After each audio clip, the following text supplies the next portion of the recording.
السلام علیکم دوستو، میرا نام عمران علی اور آپ دیکھ رہے ہیں ہمارا یوٹیوب چینل ہسٹری مینٹور۔ آج ہم آپ کو بانی پاکستان قائد اعظم محمد علی جناح کی مختصر سی داستان سنائیں گے۔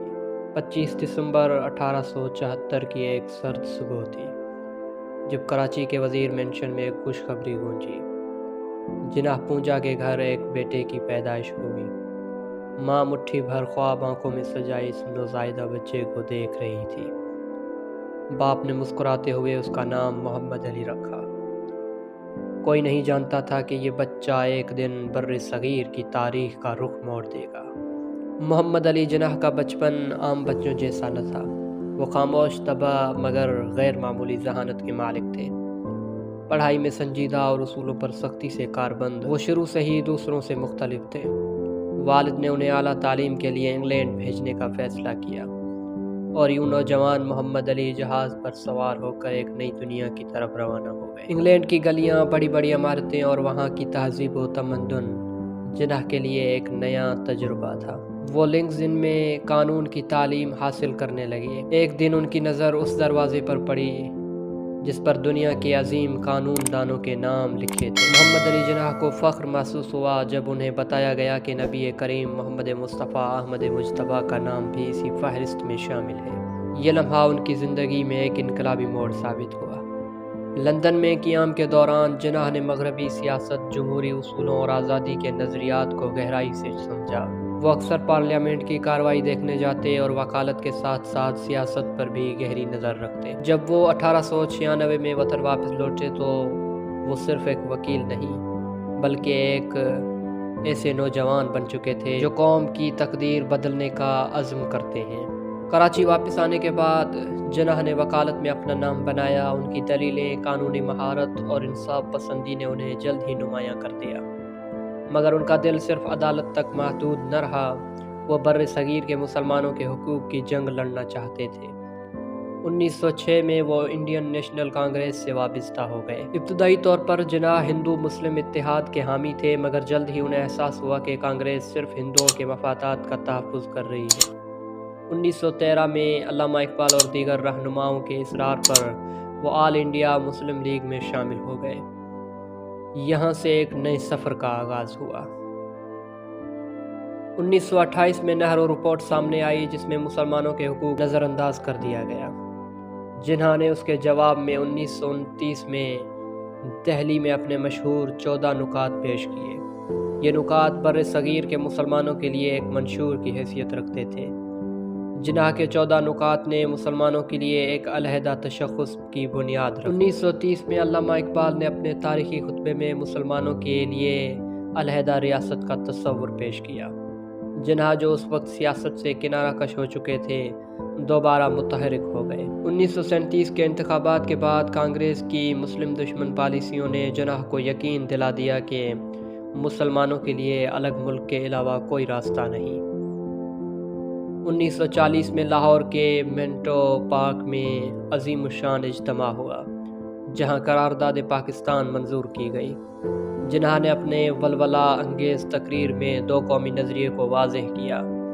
ان کے الفاظ گرج رہے تھے، مسلمان اور ہندو دو الگ الگ قومیں ہیں، ان کا مذہب، ثقافت اور طرز زندگی ایک دوسرے سے مختلف ہے، اس لیے مسلمانوں کو ایک علیحدہ ریاست دی جائے۔ یہ تحریک اب ناقابل روک بن چکی تھی۔ 1946 کے انتخابات میں مسلم لیگ نے تاریخی کامیابی حاصل کی۔ جناح کی قیادت میں پاکستان کا قیام اب قریب تھا۔ کانگریس اور برطانوی حکومت کے ساتھ کئی مذاکرات ہوئے اور آخرکار 14 اگست 1947 کو وہ دن آیا جس کا خواب علامہ اقبال نے دیکھا تھا اور جناح نے اپنی جد و جہد سے حقیقت بنایا۔ پاکستان دنیا کے نقشے پر نمودار ہو چکا تھا۔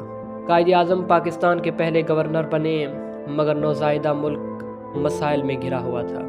مہاجرین کی آبادکاری، مالی بحران اور ہندوستان کی سازشیں۔ جناح نے ہر مشکل کا سامنا ہمت اور تدبر سے کیا۔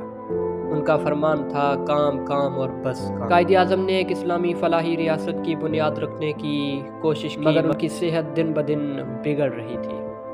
وہ ٹی بی جیسے موذی مرض میں مبتلا تھے، مگر کسی کو اس کا علم نہ تھا۔ وہ آخری وقت تک ملک کی خدمت میں مصروف رہے۔ 11 ستمبر 1948 کی وہ رات پاکستان کی تاریخ کا ایک سیاہ باب ہے، جب بانی پاکستان محمد علی جناح ہم سے ہمیشہ کے لیے رخصت ہو گئے۔ لیکن ان کی موت کے پیچھے چھپی حقیقت ایک تکلیف دہ کہانی ہے، جس میں بے حسی، لاپرواہی اور شاید ایک سازش کے سائے دکھائی دیتے ہیں۔ محمد علی جناح طویل عرصے سے تپ دق یعنی ٹی بی میں مبتلا تھے، مگر انہوں نے اپنی بیماری کو خفیہ رکھا تاکہ قوم مایوسی کا شکار نہ ہو۔ وہ پاکستان کے قیام کے بعد مسلسل کام میں مصروف رہے، لیکن ان کی صحت تیزی سے گر رہی تھی۔ 1948 میں جب ان کی طبیعت شدید بگڑ گئی تو ڈاکٹروں نے انہیں مشورہ دیا کہ وہ زیارت بلوچستان چلے جائیں، جہاں کی ٹھنڈی آب و ہوا ان کے لیے بہتر ہوگی۔ زیارت میں ان کے قریبی لوگوں، خاص طور پر فاطمہ جناح اور چند ڈاکٹروں کو احساس تھا کہ قائد اعظم کی طبیعت دن بدن مزید خراب ہو رہی ہے، مگر حکومت کی طرف سے کوئی خاص توجہ نہیں دی جا رہی تھی۔ جب ان کی حالت خطرناک حد تک بگڑ گئی تو انہیں فوری طور پر کراچی منتقل کرنے کا فیصلہ کیا۔ 11 ستمبر 1948 کو قائد اعظم کو خصوصی طیارے کے ذریعے زیارت سے کراچی لایا گیا۔ طیارہ جیسے ہی کراچی ایئرپورٹ پر اترا، سب کو امید تھی کہ ایک اعلیٰ معیار کی ایمبولینس ان کا انتظار کر رہی ہوگی، مگر جو کچھ ہوا وہ ایک سنگین مجرمانہ لاپرواہی تھی۔ قائد اعظم محمد علی جناح کے استقبال کے لیے کوئی بڑی حکومتی شخصیت موجود نہ تھی، نہ ہی کوئی پروٹوکول کا بندوبست کیا گیا تھا۔ سب سے زیادہ افسوسناک بات یہ تھی کہ جو ایمبولینس انہیں لے جانے کے لیے آئی تھی وہ ایک پرانی اور خستہ حال گاڑی تھی۔ جب جناح کو اس ایمبولینس میں منتقل کیا گیا اور گاڑی ایئرپورٹ سے روانہ ہوئی تو کچھ ہی دیر بعد ایمبولینس راستے میں خراب ہو گئی۔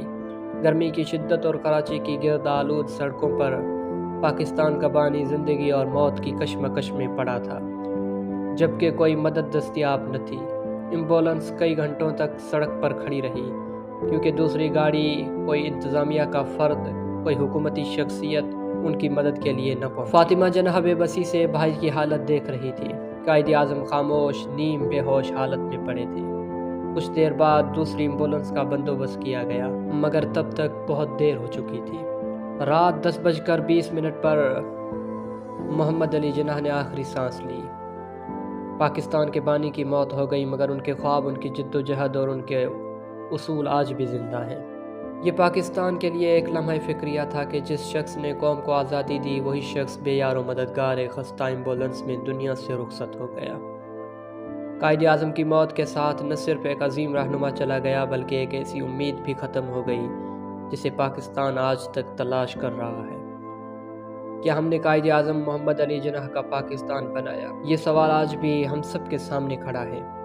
اگر آپ کو ہماری یہ ویڈیو پسند آئی ہو تو ہمارے یوٹیوب چینل ہسٹری مینٹور کو سبسکرائب کرنا نہ بھولیے گا اور دوستوں میں بھی شیئر کریں۔ والسلام علیکم ورحمۃ اللہ وبرکاتہ۔